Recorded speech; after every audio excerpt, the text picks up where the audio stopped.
listening to Stories from Real Life, a podcast by engaging storytellers for engaged story listeners. Here's your host, author and journalist, Melvin E. Edwards.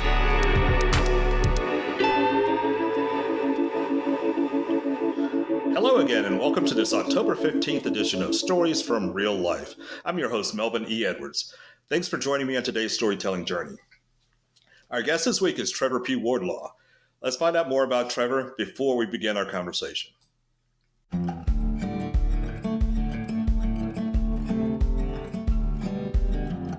On today's episode of Stories from Real Life with Melvin E. Edwards, our guest this week is Trevor P. Wardlaw, a descendant of Elder John Parker, a victim of the 1836 Fort Parker massacre in Limestone County, Texas, and a cousin to Quanah Parker, the last Comanche Chief. Born in Waco, Texas, Wardlaw spent much of his childhood in South Bend, Indiana, and New York City. He is an eighth-generation Texan and a lifetime member of the Sons of the Republic of Texas.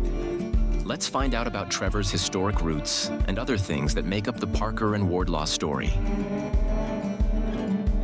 Let's welcome this week's Stories from Real Life guest, Trevor P. Wardlaw, and your host, Melvin E. Edwards.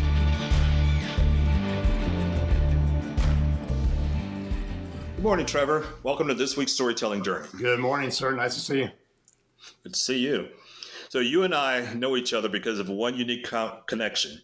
We're both members of the Sons of the Republic of Texas. That's correct. Which means we can trace our direct ancestry to the Texas nation that existed from 1836 to 1845. And I happen to be one of the very few Black members of that organization. So you're an eighth generation Texan. How were you able to trace your lineage back that far? Well, on my end, fortunately, I'm one of the descendants of the Parker family from Texas. And there are lots of books have been written about them, lots of articles about them. Of course, the Fort Parker massacre of 1836 is very well known. And so actually it's kind of an easy route for me to get to that point of applying to the Sons of the Republic of Texas and qualifying as such. All right, so it is paramount for members to be able to prove they are direct descendants who had a descendant back then. So here's a different perspective on this question for you. What kind of ancestor do you think you'll be to your descendants? Oh, well, gosh. I guess I hope they just know me as a gentleman, someone who loved Texas, someone who provided for their family, and ran a good business, and always remained a very ethical man. That's the way I like for them to know me. Is that how you see yourself? Most of the time. I could always work harder. I could always be a better husband, always be a better parent to my three kids. But yeah, I mean, I do everything as best as I possibly can, and always look out for the interests of others. And that's the Sons of the Republic of Texas. If we have anything in common at all, it's that we are all looking to preserve the history of Texas in the best possible way so that future generations can also appreciate that as well. Yes, I agree. All right, so you mentioned having a wife and three kids. So tell me about your family. My wife and I met in Dallas. She's from Odessa and Permian, Mojo kind of stuff, Friday Night Lights. We met in Dallas. She probably wouldn't appreciate me saying this, but we met at a bar on a Sunday night. A bar on a Sunday night. Within a year, we were married, and 30 years later, we're still married and happily so. We have three kids. Our older son went off to play baseball in Madison, Wisconsin. Now he's back in Texas, and he works as a claims adjuster. Our middle child, our second son, is a lineman. In fact, he's a Texas lineman, but he's out in East Georgia right now taking care of the hurricane issues that they have. And of course, we worry a whole lot about him being out there during that type of an environment. But then our daughter is up in Fort Worth going to college. She's going to be an educator. So we're very proud of her as well. Nice. So you and I both use our middle initials as a regular part of our names. I always use mine to distinguish myself from my dad. And his name was Melvin Edwards, but he didn't have a middle name. So I'm not a junior. Okay. Why do you use the P as a part of your name? My middle name is Patrick. And it's a family name. I'm very, very proud of it. My grandfather, Patrick Wardlaw, we call him Pat. Our oldest son is Patrick Wardlaw. He goes by Patrick. A cousin of mine is Patrick Cody Wardlaw, but we call him Cody. So P, meaning Patrick, is a very important name. Our original Patrick actually came from Ireland. His name was Patrick Fox, and he came to Texas. And in 1860 or thereabout, he was killed by a nephew of his. Whoa. And so that name Patrick that came from Ireland over here has been passed down through generation after generation. Nice. That's why I use the middle initial P. Okay. So before I did the research and found out your middle name was Patrick, I assumed it was Parker since that's your family. Well, and I do that sometimes on purpose when I am interviewed, or if I do speeches for school kids and stuff. The middle P assumes Parker, but it's really not Parker. You just let them assume it. You don't say it. You don't verify. You don't deny it. No, that's right. That's true. So tell me about you. But it is actually Okay. Tell me about your grandparents' 75th wedding anniversary. Oh, Lord, you did your research. How do you find that out? My grandfather is from, Pat Wardlaw is from Del Rio, Texas. My grandmother, she passed away earlier this year, but she was from Arkansas. And my grandfather went to a school up in Arkansas called Subiaco Academy. And while I was in high school up there, that's when they met. And so he went off into the Marines and eventually married my grandma. They got shipped down to Panama. And Panama is where my mother was actually born. And so, 75 years, if there's any relationship that I aspire to have with my wife, it is definitely my grandparents. Those 75 years is a long time to do anything. It's a long time to be alive. Yeah. Well, my grandfather is still with us, thankfully. He's 96, and he struggles from time to time, but he's still with us. And like I said, my grandmother, who passed away recently, we miss her dearly. But definitely their relationship was something. I watched him. He adored my grandmother, and like I said, their relationship is something that we all should aspire to be. So what lesson did you learn from them? Oh, goodness. To never walk in the gray area. See things right or wrong, black or white. Learn to be loyal. My grandfather told me to never trust a man who cheats on his wife. And that's very true in my opinion. Other things he taught me are more on the him being a Marine. And they taught me a whole lot. My mother had me when she was 19, so a little bit young. So she leaned heavily upon my grandparents to take care of me. So my grandmother and grandfather played an integral part of raising me. I was one of those teenage boys that didn't have a father at home. So my male role model was and is my grandfather. Well, I can definitely understand that because I'm helping raise my granddaughter, who's 4-year-old granddaughter who lives with me. So I'm her male role model. So it's an important job to step up. And well, it's like I tell my grandfather, I've told him a million times, that when all the other men in my life left, he stayed around. I remember saying that to him one time. I said, I want to thank you for staying around. And he turned to me and said, why the heck wouldn't I have stayed around? He didn't see it as an obligation so much as this was a privilege for him to raise a grandson. wow. So my grandmother, she was the definition of a lady. By all means. Wow. So shake his hand for me when you see him again. I will. You bet. Appreciate that. Thank you. So let's move back on to Texas history here for a minute. You bet. So when you grow up in Texas, you take Texas history classes in 4th and 7th grade, and we learned a lot about Quanah Parker during that time. Yeah. And your ancestor was Elder John Parker. So he and his sister Cynthia Ann Parker, who was Quanah's mother, sure had interesting lives. So tell me what you know about Elder John Parker. Okay, so Elder John Parker, what we refer to as the patriarch of the Parker family, was actually born in Baltimore. And he moved shortly thereafter with his family to Culpeper County, Virginia. We don't truly know who his father was. We have suspicions who his father was, but we really can't trace it back farther than him. He was a soldier during the American Revolution.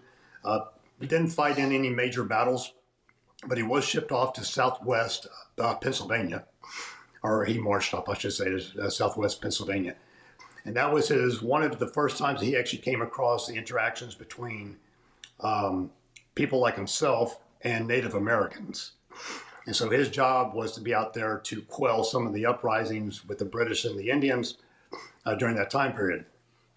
He came back after which he came back to Culpeper County, Virginia. Now, he was a Baptist, and the Baptists were not viewed as salt of the earth kind of people back then. In fact, they were abused. So shortly thereafter, the revolution, they moved to Georgia. And this is where the whole story really starts, in my opinion, with the Parker family. He had a very accommodating federal government. It was slowly but surely pushing people west. And the Parkers were some of those families. So at times they did encroach upon Native American lands, but they also tried to stay within the lawful jurisdictions of property owned by the federal government. And they were there in Georgia for a good period of time, then Tennessee. Tennessee is when they started having squabbles with other religions, like the Methodists in particular. And then after Tennessee, they moved to Illinois, and from Illinois down to Texas. And so that was John Parker. We refer to him as, there's so many John Parkers, Daniel Parkers, we try to differentiate them. We call him Elder John Parker. Okay. It's elder, not identifying his age, right, but identifying his position within the religion. Okay. So it's interesting that your first Texas ancestor that you know, with this one was born in Maryland, which is also the case for me. Yeah. My first Texas ancestor was born near DC, but on the Maryland side of the line. Was that in Edwards, or what was his name? No, his name was Isaac Blayton, and he was born in Bladensburg, Maryland. He was enslaved and was brought to Texas. Sure. Oh, wow. Very interesting. Yeah. Yeah. All right. So why was Quanah the last Comanche chief? Well, that's a title that I think was given to him, not via the tribe itself, but others. You think about Quanah. Quanah represented the union of this western expansion and the Comanche that had already made their way and dominated what we now call Texas. And he represented that union because his mother, Cynthia Ann Parker, was a little girl. She was one of the people taken from Fort Parker in 1836. And she married Peta Nakona, and they had 3 children, one of whom being Quanah. By the time Quanah was an adult, he had no family other than that of himself, his wives, and his children. Because his father had died, his younger brother had died, his sister had died, and Cynthia Ann Parker, his mom, she had died also. So he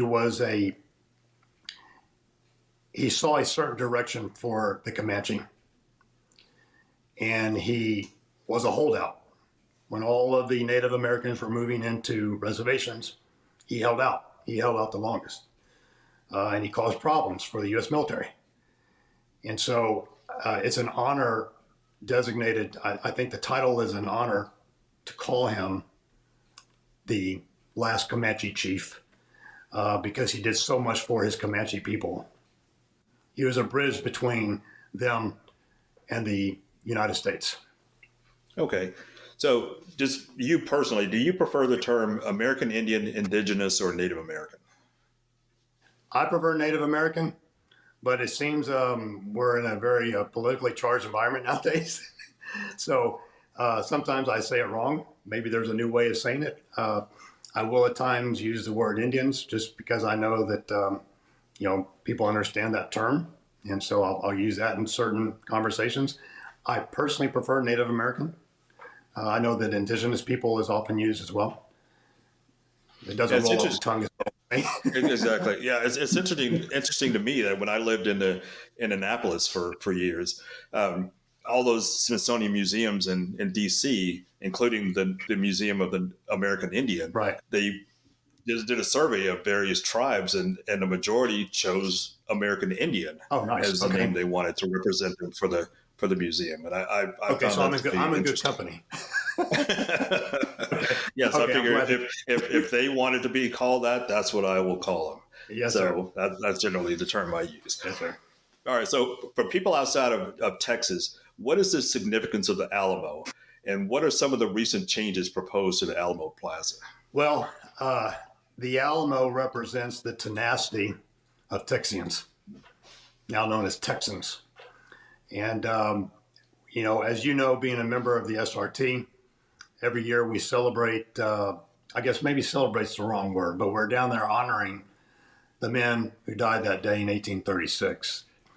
And so it represents a turning point for Texians, where they no longer were going to tolerate the tyranny of the Mexican government. And as far as changes are concerned, I know some people don't care much for it, others do, and I'm assuming you're referring to the renovations that they're doing and around the Alamo and stuff like that. Yeah, I don't really have a dog in that fight, if you will. I mean, I'm neither here nor there. I like progress. I like new stuff. As long as we retain the historical value of the Alamo, I'll be good. Okay. So we'll just leave it there then. We don't want to cause any controversy unnecessarily. Okay.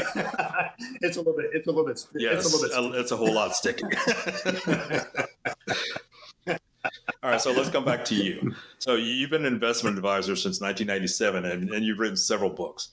So you credit your Jesuit education for promoting your interest in writing and finance. So what was their influence on you?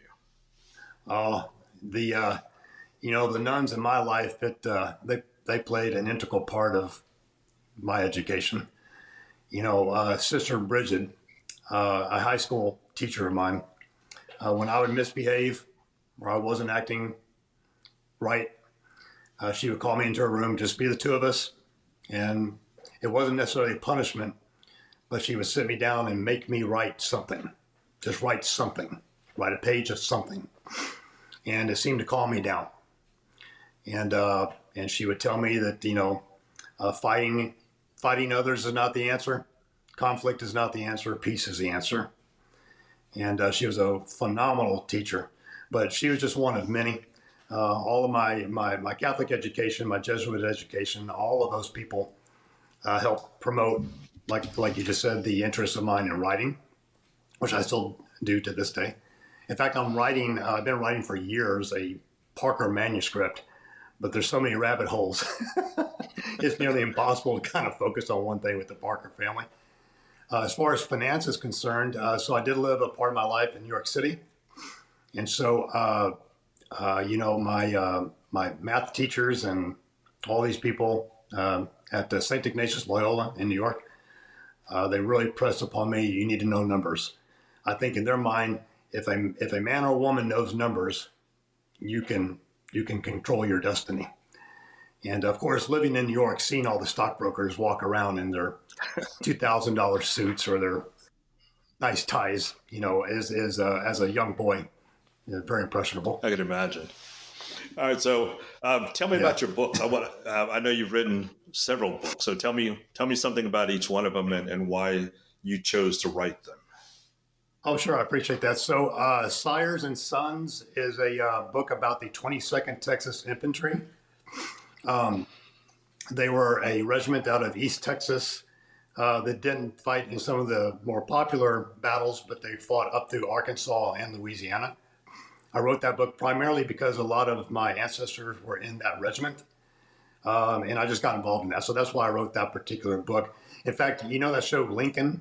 Mm-hmm. The movie Lincoln that was written, that was made, 10 years ago probably? Yeah, 10, 12 years ago. Or something like that.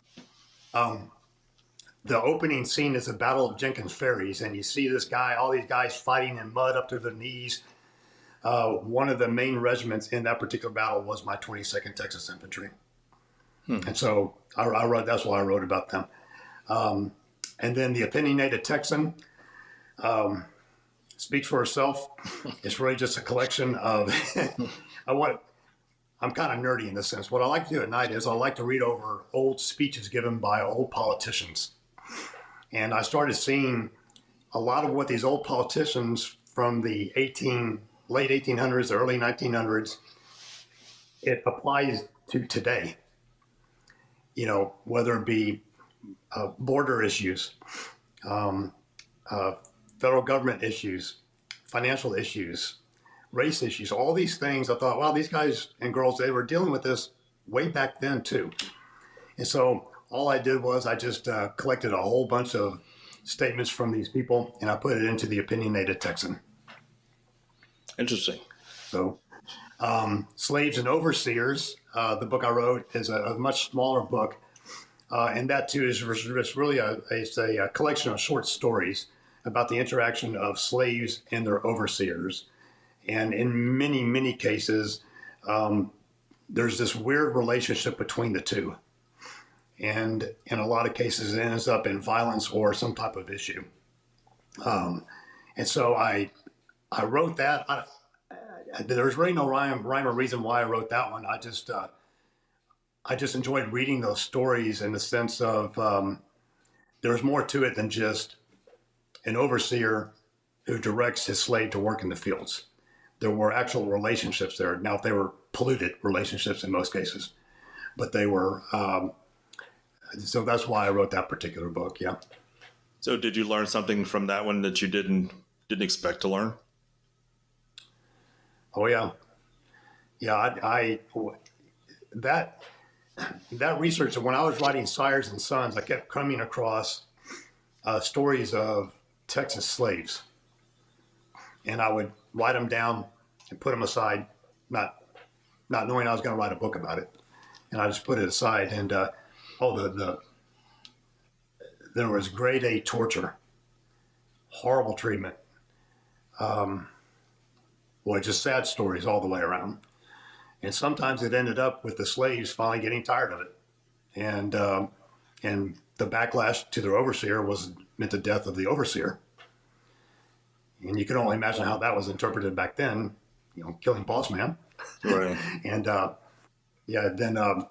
the slave, it would not end up to the betterment of the slave. Yeah, so that's slave to know. Yeah. Go ahead and finish. I'm sorry, my clock is going off. Slaves and overseers. I did learn a lot about those relationships when I wrote it. Yeah, when I've written a couple books about my family's Texas history, and the first one's about my mom's side, which I can go back 6 generations on that. Yeah, and I talk about Isaac Bladen, who I mentioned earlier, who was brought to Texas in 1844, and in an unusual situation, he was married when he came here, and because most of the families would split up, and he was married, and he and his wife both came here, and he was born in Maryland. She was born in Virginia. Right. And they had children after they got to Texas. Wow. And their oldest daughter was sold away at a point when she was a teenager, and she was in Louisiana, and I wrote about that, and he. Okay. So she was sold from Texas, and she ended up in Louisiana. Yes. Oh, interesting. And wow. and the part that made that story so unusual, because as tragic as that is, that was not unusual to have families broken up and sold to different areas. Yeah. The part that made the story different was Isaac, after Juneteenth in 1865, managed to find her and bring her back. No kidding. Wow. What's the name of that book again? I'm sorry. The Eyes of Texans. Okay. Wow. And the subtitle is From Slavery to the Texas Capitol. Wow. And when I was writing that, you talk about some of the hard relationships and lessons you learned. When I was writing that book, I lost sleep while I was writing it because it was just intense. And I didn't want it to be scary because I want I wanted to be eventually a book that the seventh grade Texas history students read. But it's raw. So I had to write it so I had to write it in a way so that an adult could read between the lines and understand the point I was making without it being scary. I understand that point. There was times when I was writing Sires and Sons that I would get so involved in the soldiers' lives outside of the war and the tragedy that they had outside of the war, leaving their families. It would wake me up at night, and I would think about these guys. And I don't know about you, but I finally had to conclude the book. I thought if I keep this research up, I'm probably going to go crazy. I had to finally conclude the book because there's so many tragic stories for that particular time. So when on your end, when they brought back their daughter, did she assimilate fine in Texas? I mean, she did. She obviously she had changed. She was different than she had been before. Sure. But she lived to be 99 years old. She was born, if I remember right, something like 13 years before the Civil War. Wow. And she died after World War II. Oh, wow. She saw a lot. So did she have children and grandchildren in World War I, World War II, I'm guessing? Yes. Her oldest child was born in 1877. His name was Walter Jones. She became a widow when she was 27 years old, and she lived for over 70 years as a widow. She never remarried. As a widow, never remarried. Never remarried. Wow. Yeah, and Walter Jones. Where is she buried? In Leon County. I don't know exactly where her grave is, but I know approximately where it is. I know where her son's grave is. His name was Walter Jones, and then he was my great grandfather, and his son was Orlean Jones, and then Orlean's daughter was my mother. That's so interesting. I mean, don't you find that exploring your past and your ancestors gives you a better identity of yourself? Oh, absolutely. There's no question. And it also gives you the sense that how compacted generations really are. Yeah. You think about 100 years, and that's really a blink of an eye in the historical context. Yeah. Yeah. Family history is great. It is. And you talk about losing sleep. Yeah, losing sleep. When I was writing the first book, it was during COVID. And so I was getting up like 3 o'clock in the morning and writing before I had to do my regular job. And my intention was to write 500 words a day. And they started getting so intense that I couldn't sleep. Yeah. So I needed to, you talk about finishing yours abruptly. I decided I had to write much faster. And thankfully I can write faster. So I went from writing 500 words a day to writing 3,000 words a day. Oh my Lord. I wish I was that good. So I ended up writing the whole book in about 3.5 weeks. Wow. Just because I needed to get it out as quickly as possible so I could get some sleep, because it was going to try. It sounds like your work ethic is a lot better than mine. Then. I mean, there's times it'll take me a week to get through a paragraph, and then there's a Saturday afternoon I'd crank out 2,000 words. I don't know. It just I had no. Of course, I wasn't doing it with any type of time constraints and what I meant earlier by wanting to finish it is that I felt like this book could actually continue forever. I had to find a stopping point on my end. So, but writing is a wonderful thing. It is. It takes you. The thing that I find, and I mentioned this on a recent episode, the thing that I find so fascinating about writing as a lifelong writer is it's totally original. Yeah. You write things, you may use the same words that every other writer has used, but you use them in a sequence, in a context that has never been used by anybody who's ever lived on this earth. It's your rhythm, it's the way you feel in your heart that takes you that way. It's really interesting. I understand. Okay. So you mentioned about stock and being involved in that life and being impressed by Wall Street stockbrokers when you were in Jesuit school in New York. So what's the best stock advice, the best free stock advice you could give to some of the listeners today? Oh, goodness. Don't fall in love with the stock. Don't become too passionate. You enter into a trade or into an investment because you've done your due diligence. And sometimes, there's been times that I have a hunch and it turns out to be a wonderful position. Other times I'll do months of research for one position and immediately it turns south. But you have to understand the fundamentals of it all and know that, I hate to use this term because it's overused, but in the long term, the stock market tends to behave more bullish than it does bearish. So it's as far as offering specific stock advice, obviously I can't do that, but I think I would love to have had the opportunity to visit with me as an 18-year-old and say, hey, put $50 a month into whatever investment and just let it ride and don't ever touch it. Not even for emergency money. Don't ever touch it. Because I think if the young people nowadays would just start that, $50, $100 a month, when you're 50, you'll have $1 million. And, and it's, granted, if the stock market, the rule of 72, don't you?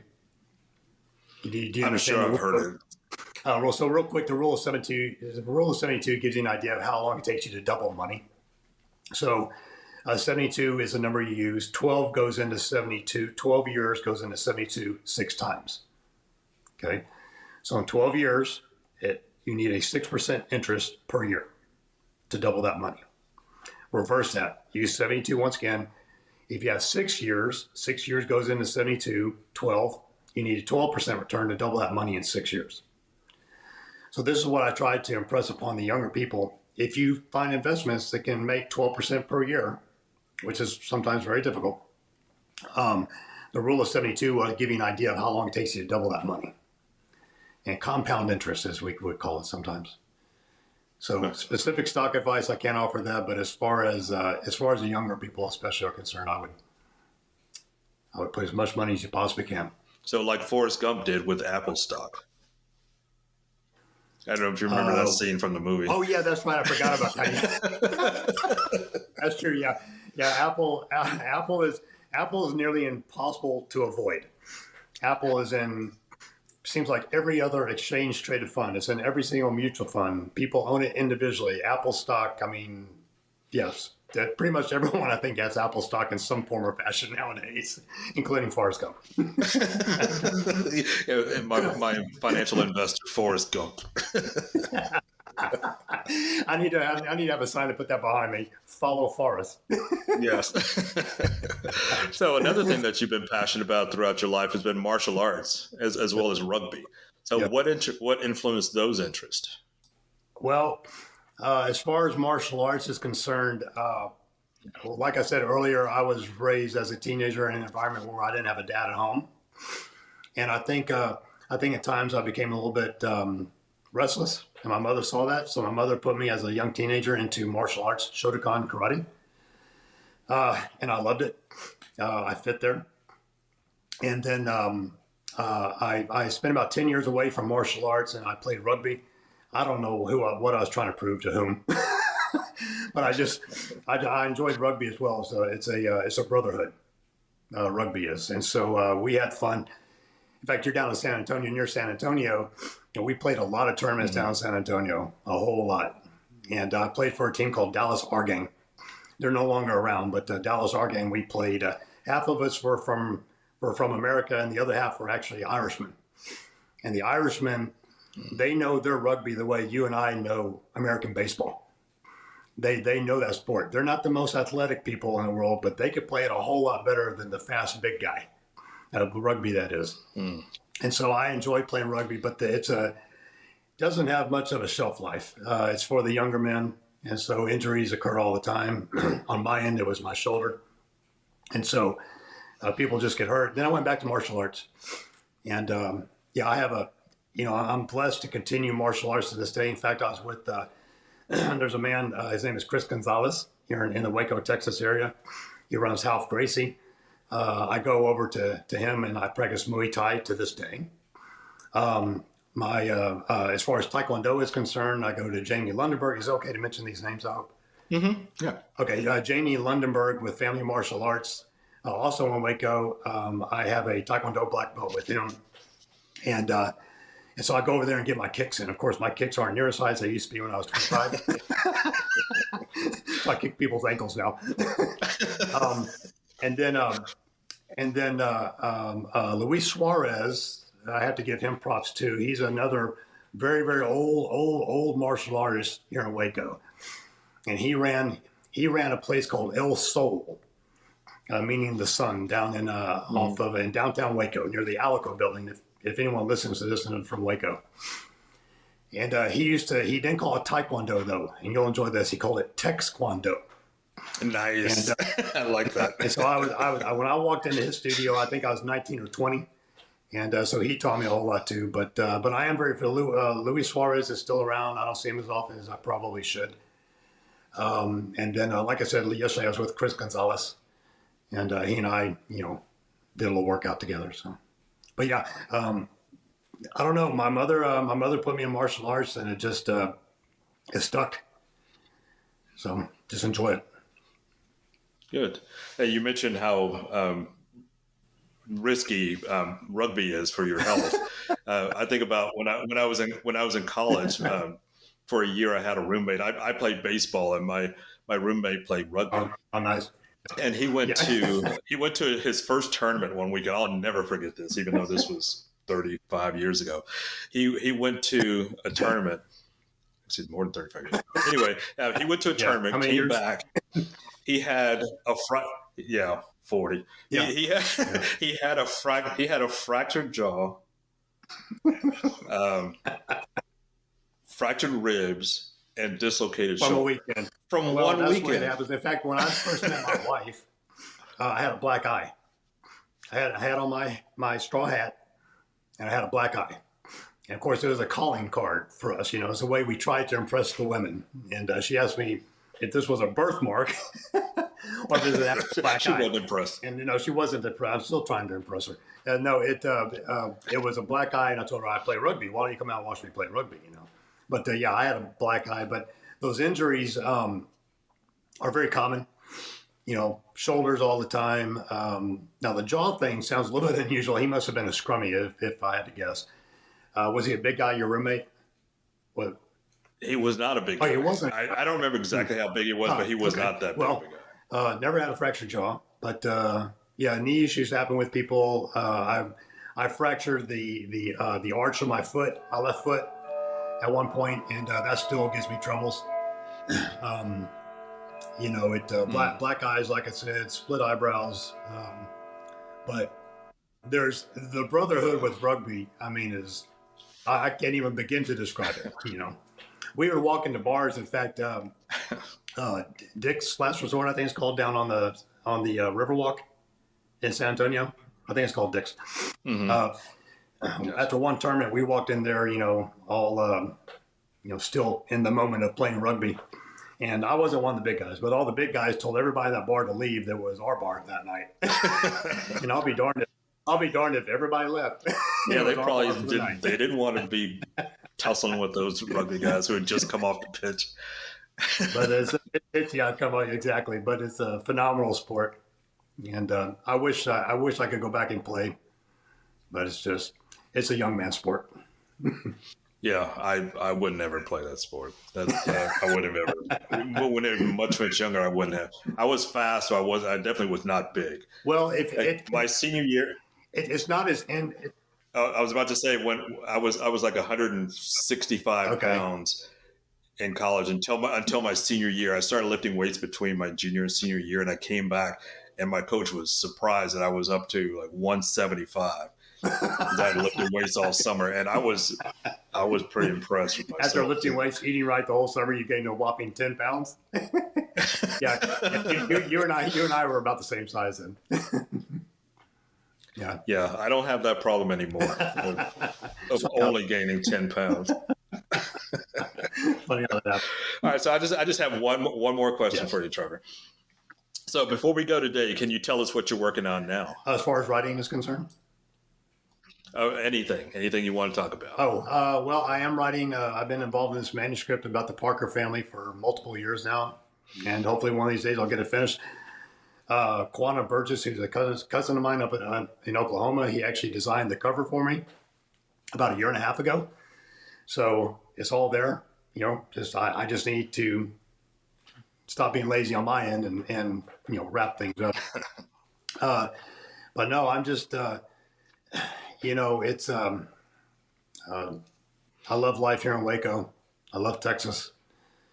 And so what I do is I try to participate as much as I can with the Sons of the Republic of Texas, which, by the way, isn't that funny? I was thinking about this. You said something earlier. Quanah. If Quanah Parker was around this day, he, like us, would qualify for the Sons of the Republic of Texas and also the Sons of the American Revolution. Isn't that funny to think that? Yeah. But no, we the Waco chapter for the SRT, we have events. And we'll be out actually in Groesbeck, where Fort Parker is, on Tuesday, Tuesday the 8th, I think it is, of October. Have you heard of the Alamo Letter Society plaques? I've heard a little bit about it. But just for the audience who's listening to this, by the time you hear this episode, the event will already be in the past. Oh, so my apologies. Well, there'll be more, what I'm about to tell you is there'll be more plaque dedications across the whole state of Texas. This is the Travis letter from the Alamo. Yes, that plaque has been put at mostly the courthouses around the 254 counties in Texas. And Limestone County for us is next week. McLennan County, so Waco is not, there's no date on that yet. But if you go to the Alamo Letter Society webpage, I don't think they have a Facebook. Oh, no, they do have a Facebook page as well. But they have their dates on there, and so you'll be able to see. Great event. I would tell all Texans to show up to these events. Okay. That's all. I'll make it a point of getting a schedule, and I'll post it on the website so that people can go and make a plan. I'll send you a schedule if you like. Okay. Yes, I would like that very much. Okay. Thank you. Yes, sir. All right. So our guest today has been Texas author and investment advisor, Trevor P. Wardlaw. Trevor, thanks so much for joining me today. Thank you, sir. Appreciate it. So if you're new here, please subscribe and follow this podcast so you never miss an episode, and please share it with a friend. I'd greatly appreciate that. That's it for this week's episode of Stories from Real Life. Join us again next time for another great storytelling journey. Until then, don't forget to shine your light wherever you go. That was Stories from Real Life. Join us again next week for another great storytelling journey. See you next time.